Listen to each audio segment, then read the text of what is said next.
Hi folks, particularly unpleasant weather out there. In fact, I'll move the camera so you can see it all. Horrible, horrible weather. Anyway, haven't done a music review for a while, and despite of the really dwindling numbers of YouTube views I seem to get, I thought I might as well do one anyway.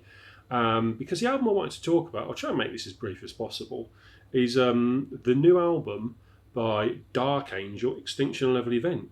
Now, I'm not going to give a history about Dark Angel, who they are or what they mean to me, but Dark Angel are basically an American thrash band who have some pretty legendary members in there, and they're a band that I've liked for quite some time, and years. And this new record is the first thing they've put out in 34 years. So it comes with a degree of expectation and hype.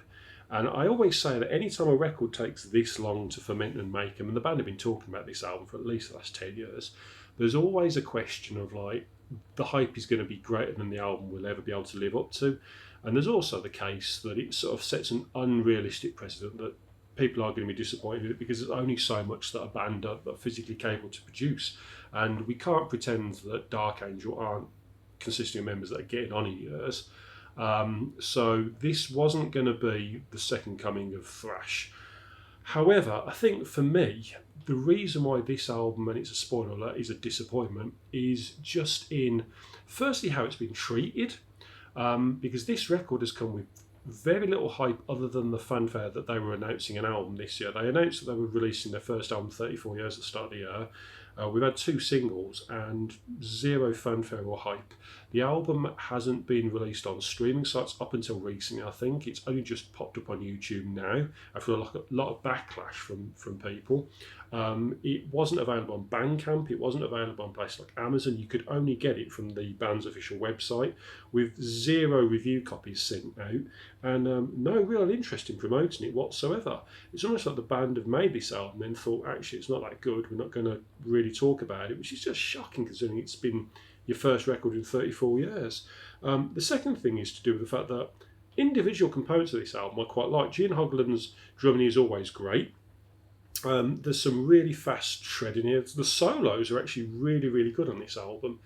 But everything's buried in this really murky, demo-y production that just makes everything seem really fuzzy and I mean, you can't hear the bass. The guitars are crunchy, but they don't have any power behind them. The drums feel really subdued, despite the fact that what Gene's doing beyond the kit is really impressive. It's all sort of just in the background.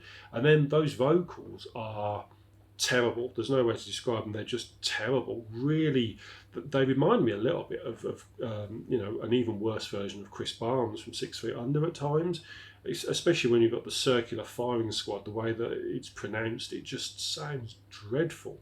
And there's very little in terms of hooks here. There's lots of riffs, lots of solos, lots of energy, far more energy than I imagined the band would have, but no real hook. It's almost like they're trying to get everything out of the gates and play as fast as possible and showcase that they can do great solos and stuff. But there's no songs. You don't remember this stuff.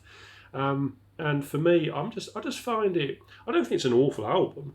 I just think it's a massively overhyped and really disappointing record. This is the best thing they could do in 34 years. I think it shows that when a band want to record new music, what they should do is just get on with recording, because the band have spent so long talking about this album and working on it that they've done an Axl Rose, but the opposite. Whereas Chinese Democracy was just an overblown mess, this is something that just feels far too sort of stripped down, and if it wasn't Dark Angel, I don't think anyone would take any notice of it, which is a real shame because I had real high hopes. This was literally at the top of my most wanted thrash for 2024, 2025 even, sorry, right underneath Testament.